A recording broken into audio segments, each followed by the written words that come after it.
রাসূল সাল্লাল্লাহু আলাইহি সাল্লাম বলেন, যদি কোনো মানুষ 5 ওয়াক্ত সালাত যথানিয়মে পালন করে, যথানিয়মে আদায় করে, মহান আল্লাহ রাব্বুল আলামিনের রাসূল বলছেন যে তাকে 5টা পুরস্কার দ্বারা পুরস্কৃত করা হবে। 5টা পুরস্কারে পুরস্কৃত করা হবে। আল্লাহ রাব্বুল আলামিন তাকে পুরস্কৃত করবেন, বলেন সুবহানাল্লাহ। 1 নাম্বার পুরস্কার হলো যে দুনিয়াতে সেটা হলো তার অভাব অনটনগুলোকে দূর করে দিবেন। সুবহানাল্লাহি ওয়া বিহামদিহি সুবহানাল্লাহিল আযীম। তারপরে 1 নম্বর পুরস্কার হলো যদি কোনো ব্যক্তি 5 ওয়াক্ত নামাজ যথাযথ নিয়মে পালন করে, আদায় করে, আল্লাহ রাব্বুল আলামিনের রাসূল বলছেন তার দুনিয়াতে 1 নম্বর হলো অভাবটাকে দূর করে দেওয়া হয়। সুবহানাল্লাহি ওয়া বিহামদিহি সুবহানাল্লাহিল আযীম। তাহলে 1 নম্বর পুরস্কার কি? 1 নম্বর পুরস্কার হলো তার অভাব অনটনগুলো দূর হয়ে যাবে। 2 নম্বর তার পুরস্কার হবে এইরকম যে তার কবরে আযাবটাকে মাফ করে দেওয়া হবে। সুবহানাল্লাহি ওয়া বিহামদিহি সুবহানাল্লাহিল আযীম। কবরের আযাব যদি কোনো ব্যক্তি 5 ওয়াক্ত সালাত আদায় করে, রাসূল সাল্লাল্লাহু আলাইহি ওয়াসাল্লাম বলেন তার কবরের আযাব থেকে মুক্তি দেওয়া হবে। একটা হাদিস আমি আপনাদেরকে শোনাবো যে রাসূল সাল্লাল্লাহু আলাইহি ওয়াসাল্লাম বলেন, যখন কোনো নেককার মানুষ মৃত্যুবরণ করে, মৃত্যুবরণ করার উপযুক্ত সময় চলে আসে, ওই সময়টা আল্লাহ রাব্বুল আলামিন কিছু সংখ্যক ফেরেশতাদেরকে পাঠান, যিনারা জান্নাতের মধ্য থেকে একটা সুন্দর রুমালের মতো একটা জিনিস নিয়ে তার কাছে এসে বসে যায় শিহরের কাছে, বলেন সুবহানাল্লাহ। শিহরের কাছে বসে যান, বসে যাওয়ার পরে ওই জায়গায় তারা বসে থাকেন এবং তার চারিদিকে যতটুকু পর্যন্ত তার দৃষ্টি যায়, ওই ব্যক্তি যিনি মৃত্যুবরণ করবেন তত দীর্ঘ সারি হয়ে অন্যান্য ফেরেশতারা চারিদিকে ঘিরে দাঁড়িয়ে থাকে।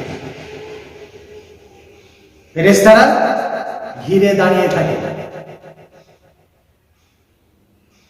হাদিস শরীফের মধ্যে এসেছে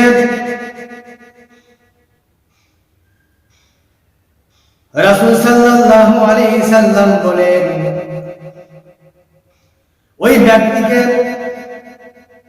ডেকে ডেকে বলা হয়, ইয়া আইয়াতুহান নাফসুল মুতমাইন্না ইরজিই ইলা রাব্বিকি রাদিয়াতাম মারদিয়া। আল্লাহু আকবার। আল্লাহ রাব্বুল আলামিনের ফেরেশতারা এসে বলে, ও প্রশান্ত আত্মা, বের হয়ে আসো। ওই আত্মাগুলো প্রশান্ত আত্মা আস্তে করে বের হয়ে আসে। হাদিস শরীফের মধ্যে এসেছে রাসূলুল্লাহ সাল্লাল্লাহু আলাইহি ওয়াসাল্লাম বলেন,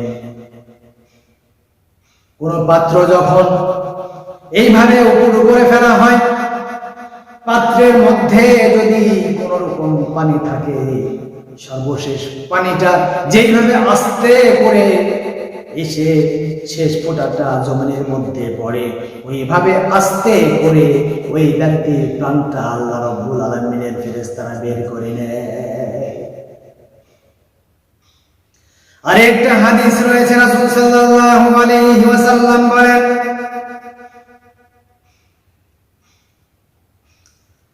রাসূল বলতেছেন ওই ব্যক্তির মৃত্যুটা কি রকমের হবে সেটার বর্ণনা দিতে গিয়ে রাসূল বলেন, একজন শিশু মায়ের দুধ পান করতে করতে যেভাবে ঘুমিয়ে যায়, ওইভাবে ওই ব্যক্তির জীবনটাকে কবজ করে নিয়ে আসা হয়, বলেন সুবহানাল্লাহ। ওইভাবে জীবন কবজ করে নেওয়া হয় এবং তার আত্মাটাকে ওই সুন্দর চাদরের মধ্যে, রুমালের মধ্যে ভরে নিয়ে চলে যাওয়া হয়। লম্বা একটা হাদিস, অত বড় হাদিসটা আমি বলতে চাচ্ছি না, শুধু শেষের অংশটা বলার চেষ্টা করছি, কারণ আমার আলোচনার বিষয় হচ্ছে যে কবরে আযাব থেকে মাফ মাপ দেওয়া হবে। তো কিভাবে মাপ দেওয়া হবে? তাকে কবরে যখন রাখা হবে, লম্বা হাদিস ছোট করে বলছি, কবরের মধ্যে রাখা হবে, তাকে প্রশ্ন করা হবে মান রাব্বুকা। সেই ব্যক্তি নামাজি যেহেতু, সে বলবে রব্বি আল্লাহ। ওমান দীনুকা ওমান হাযা রাসূল। প্রশ্ন যখন করা হবে, সমস্ত প্রশ্নগুলোর যখন সঠিক সঠিক উত্তর দেবে, সর্বশেষে বলা হবে তুমি এগুলো কোথা থেকে পেলা?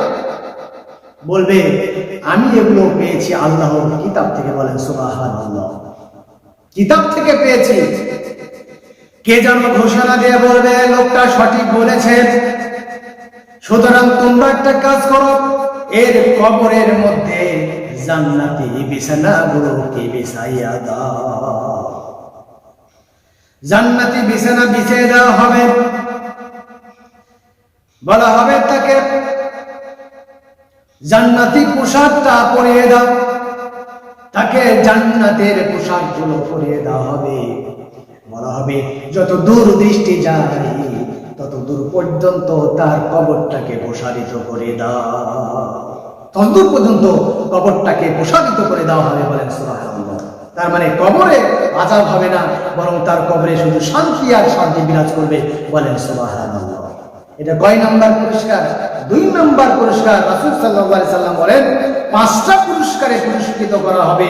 এর মধ্যে 2 নাম্বার পুরস্কারটা হলো কবরের আযাব থেকে তাকে মুক্তি দেওয়া হবে। বলেন সুবহানাল্লাহ। 3 নাম্বার হলো ডান হাতে আমলনামা দেওয়া হবে।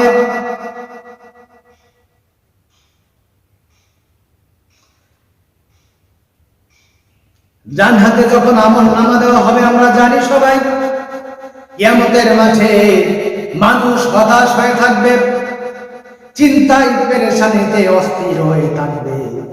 চিন্তা করবেন এইভাবে, হায় আল্লাহ, আজকে আমি ডান হাতে আমলনামা পাবো না বাম হাতে আমলনামা পাবো? এই পেরেশানিতে সবাই চিন্তিত হয়ে থাকবে, সবাই অস্থির হয়ে থাকবে, টেনশনে অস্থির হয়ে থাকবে। এমন সময় লক্ষ্য করে দেখা যাবে কিছু সংখ্যক মানুষ এমন হবে যাদের হাতটা এইভাবে লম্বা হয়ে গিয়া, এইভাবে লম্বা হয়ে বুকের মধ্যে দিয়ে কলিজাটা ছিদ্র করে ওই পার হাতটা চলে যাবে। হাতটা যখন ওই পারে চলে যাবে, আল্লাহ রাব্বুল আলামিন তাদের হাতে, বাম হাতে তখন আমলনামাটা দিয়ে দেবেন। আমলনামাটা যখন বাম হাতে তারা পেয়ে যাবে, পাওয়ার সঙ্গে সঙ্গে তারা বুঝতে পারবে তাদের জায়গা হবে জাহান্নাম। নাউযুবিল্লাহ বলে।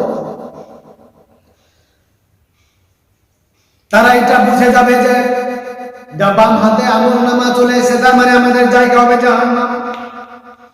পক্ষান্তরে কিছু সংখ্যক মানুষ থাকবে, হঠাৎ করে তাদের ডান হাতের মধ্যে আমলনামাটা দিয়ে দেওয়া হবে। হঠাৎ করে যখন লক্ষ্য করে তারা দেখবেন তাদের ডান হাতের মধ্যে আমলনামাটা এসে গেছে, তারা এত পরিমাণ তারা আনন্দিত হবে, এত পরিমাণ উচ্ছ্বাসিত হবে, তারা ওই মাঠের মধ্যে দৌড়াদৌড়ি শুরু করে দেবে। জোরে সোরে বলেন সুবহানাল্লাহ। তাহলে ডান হাতে আমলনামা পাওয়া যাবে 3 নাম্বার পুরস্কার হিসেবে। কয় নাম্বার পুরস্কার? 3 নাম্বার পুরস্কার হলো যারা 5 ওয়াক্ত নামাজ আমরা পড়ব, আমাদের জন্য 3 নাম্বার পুরস্কার হলো আমাদের ডান হাতে আমলনামা পাবো। আমরা কি সবাই নামাজ পড়তে রাজি আছি? ইনশাআল্লাহ, ইনশাআল্লাহ তাআলা সবাই নিয়ত করেন। যারা নামাজ পড়েন তারা তো পড়েন, যারা পড়েন না নিয়ত করে ফেলেন। আল্লাহ রাব্বুল আলামিন আমাদের সবাইকে যেন 5 ওয়াক্ত নামাজ হিসেবে কবুল করে। বলেন আমিন। তাই 3 নাম্বার পুরস্কার গেল। 4 নাম্বার পুরস্কার হলো বিদ্যুৎ গতিতে পুলসিরাত পার হয়ে যাবে। রাসূল সাল্লাল্লাহু আলাইহি সাল্লাম বলেন পুলসিরাত এমন একটা জায়গা, এমন একটা জিনিস যেটা হলো খুব তরবারির থেকেও বেশি ধারালো, চুলের থেকে পাতলা, এমন একটা পিছির জায়গা যে জায়গাতে সাধারণ কোনো মানুষ এই জায়গায় পার হওয়া সম্ভব হয়ে যাবে। এমন একটা জায়গা যেখানে সাধারণ মানুষগুলো পার অসম্ভব হয়ে পড়বে। সেই জায়গাতে একটা বর্ণনা এসছে যে 5,000 হাত উপরে উঠতে হবে, 5,000 হবে সমতল এবং 5,000 হবে নিচু। এইরকম একটা গুল তাদের সামনে এসে হাজির করা হবে তারা, এবং সেখানে কোনো আলো থাকবে না, অন্ধকারের মধ্যে স্থাপন করা হবে। ইমানের আলো দিয়ে সেটা পার হতে হবে। এখন আপনার ইমান, আপনার আমল যদি এমন হয়ে থাকে, ইমানের পাওয়ারটা যদি বেশি থাকে, তাহলে আপনি এটা পার হতে পারবেন। নসে এটা পার হওয়া কিন্তু কষ্টকর হবে। সুতরাং ইমানটা পাওয়ার যদি বাড়াইতে চান, ইমানের আলোটাকে যদি বাড়াইতে চান, তাহলে 5 ওয়াক্ত নামাজ ছেড়ে দেওয়া যাবে না। তাহলে 4 নাম্বার পুরস্কার হলো যে বিদ্যুৎ গতিতে মহান আল্লাহ রাব্বুল আলামিন পুলসিরাত পার করে দিবেন, বলেন সুবহানাল্লাহ। এবং সর্বশেষ যে পুরস্কার পুরস্কৃত করবেন মহান আল্লাহ রাব্বুল আলামিন, আর সেইটা হলো তাকে বিনা হিসেবে জান্নাত দান করবেন, বলেন সুবহানাল্লাহ। সুবহানাল্লাহি ওয়া বিহামদিহি সুবহানাল্লাহিল আযীম। এই পুরস্কারগুলো কিন্তু শুধু নামাজ যারা পড়ে তাদের জন্য। রাসূল বলছেন, প্রথম কবরে যে প্রশ্ন জিজ্ঞাসা করা হবে, প্রথম যে সওয়ালটা করা হবে, সেটা হবে নামাজের ব্যাপারে। নামাজটা যদি ঠিকঠাক হয়ে যায়, আপনার নামাজটা যদি সুন্দর হয়, তাহলে নামাজের হিসাবটা যদি সুন্দর হয়, তাহলে অন্যান্য হিসাবগুলো কিন্তু দেওয়া আপনার জন্য সহজ হয়ে যাবে। যে উদাহরণটা আমি মাঝে মধ্যে দেই, আপনার সমস্ত ইবাদত আপনার ঠিক আছে, কিন্তু আপনার যদি নামাজের মধ্যে ঘাটতি থাকে, সমস্ত কিছু ঠিক আছে, আপনি দান করেন, আপনি ভালো কাজ করেন, সব ঠিকঠাক আছে, কিন্তু আপনার যদি নামাজে গরিবেশি হয়ে যায়, নামাজ যদি আপনি না পড়েন, তাহলে অন্য যতই ভালো আমল করেন সেটা কোনো কাজে আসবে না। আমি মাঝে মধ্যে উদাহরণ দেই যে একটা কলস, এই কলসের মধ্যে যদি নিচে যদি ফুটা থাকে, এই আঙুরটা ঢুকে যাবে। এইরকম যদি ফুটা থাকে, তাহলে কলসের মধ্যে আপনি যতই পানি দেন, এই ফুটা দিয়ে বের হয়ে যাবে, পানি থাকবে না। অনুরূপভাবে আপনি যতই ভালো আমল করেন, যদি ভালো আমলের মধ্যে নামাজ না থেকে থাকে, তাহলে আপনার এই আমল কোনো কাজে আসবে না।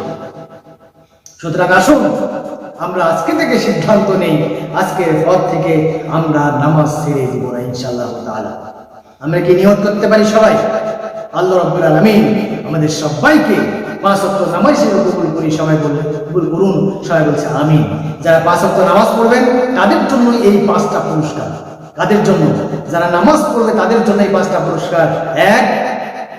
কবরের 1 নম্বর হলো অভাব দূর করে দেওয়া হবে। 2 নাম্বার কবরের আযাব থেকে মুক্তি পাবে। 3 নাম্বার পুলসিরাত বিদ্যুতের গতিতে পার হবে। 4 নাম্বার ডান হাতে আমলনামা দেওয়া হবে। 4 নম্বর হলো ডান হাতে আমলনামা দেওয়া হবে। 5 নম্বর হলো বিনা হিসাবে জান্নাত দেওয়া হবে। এই 5টা পুরস্কার তাদেরকেই দেওয়া হবে যারা আমরা 5 ওয়াক্ত নামাজ পড়ি। আল্লাহ রাব্বুল আলামিন আমাদের সবাইকে 5 ওয়াক্ত নামাজ হিসেবে কবুল করে নিন। ওয়া আখিরু দাওয়ানা আলহামদুলিল্লাহি রাব্বিল আলামিন। আসসালামু আলাইকুম ওয়া রাহমাতুল্লাহি ওয়া বারাকাতুহু।